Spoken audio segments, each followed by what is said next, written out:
Hi, my name is Christine, and I am here again to talk to you about our Constitution.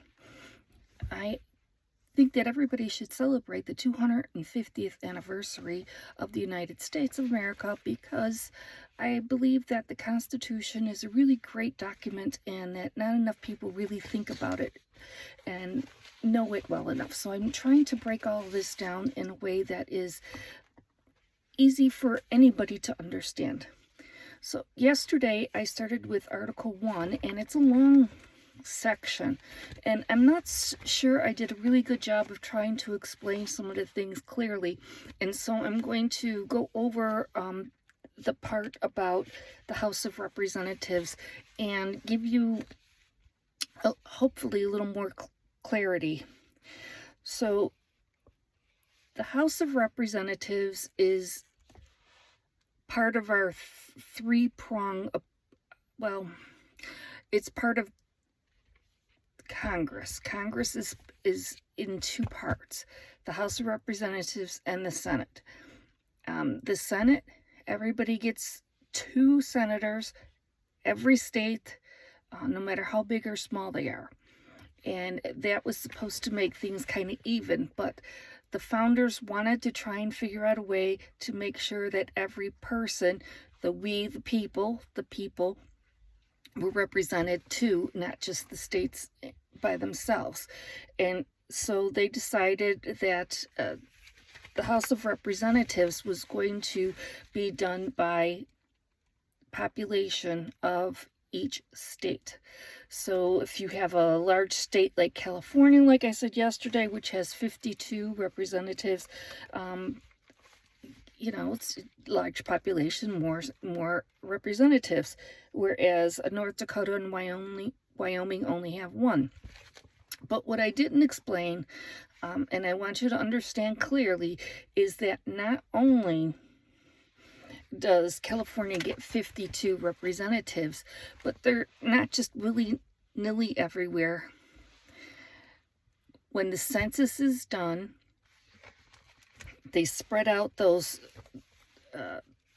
435, I think it was 435 representatives amongst the states.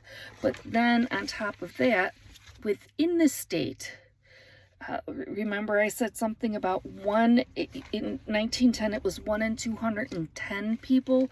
Now it's 1 to 720,000 people.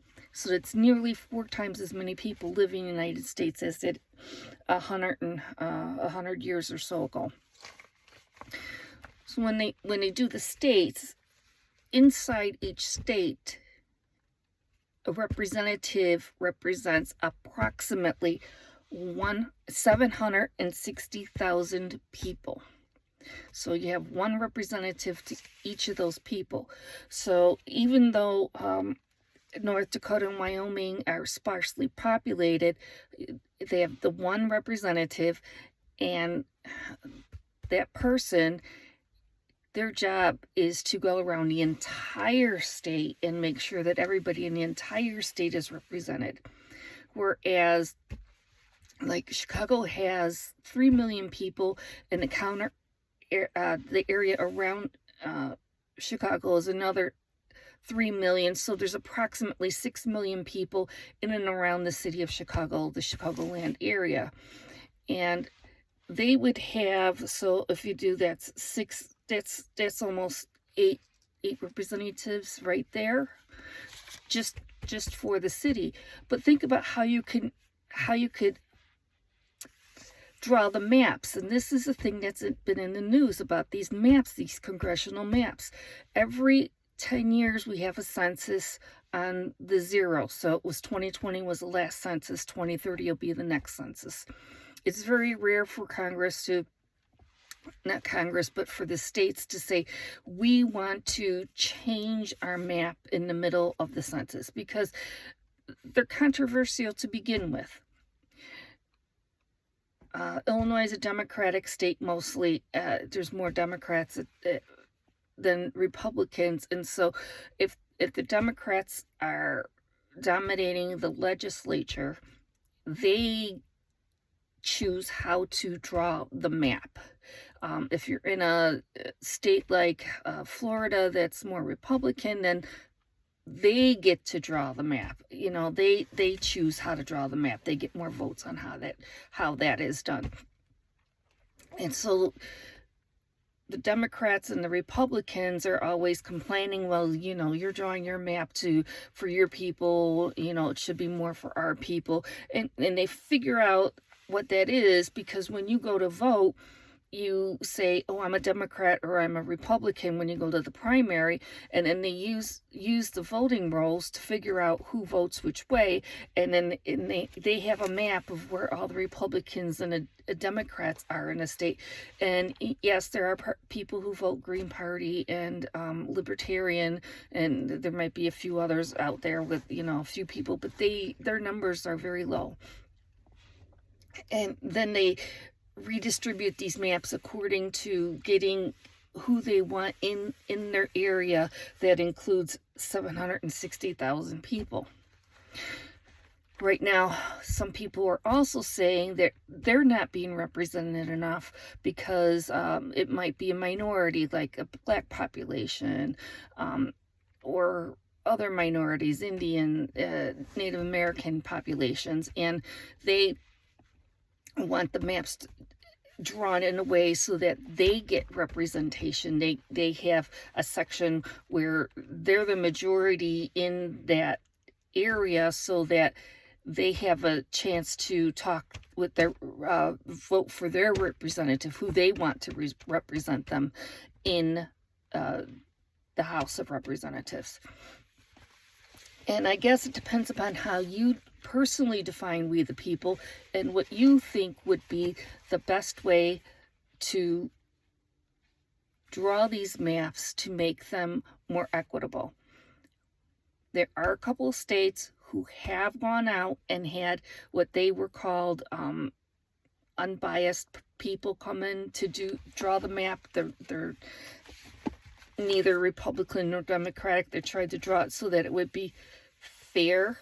I often wondered why they can't just draw it by counties. We have 102 counties in Illinois. Why can't we just draw county, you know, go along county lines? But that's my thought on the whole thing. I'm not in power, so I don't get to choose. But, I mean, there's a whole different kinds of ways that this can be done.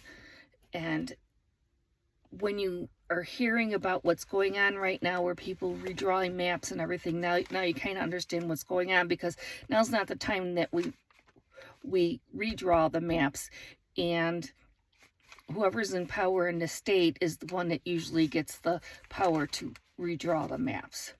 So I just wanted to make sure that that was clear, so you understood where the framers of the Constitution we're looking at. And the other thing that I should have mentioned is this was done over the summer in 1787, and we were a country before then.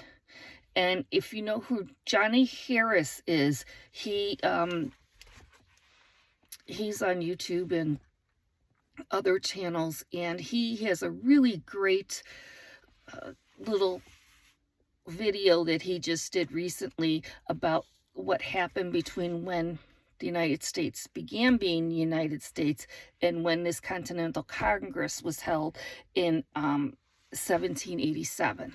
And I thought it was really interesting, and it was a good way for you to see what was going on before we had this document. And then Katie at Who, What, When, Now, Who, Where, What Now?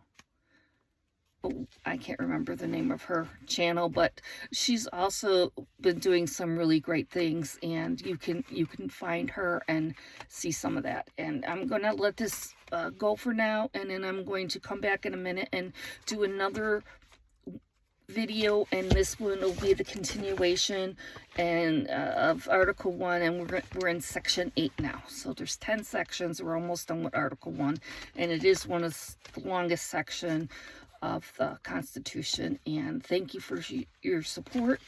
Make sure you hit like and comment, please. Thank you.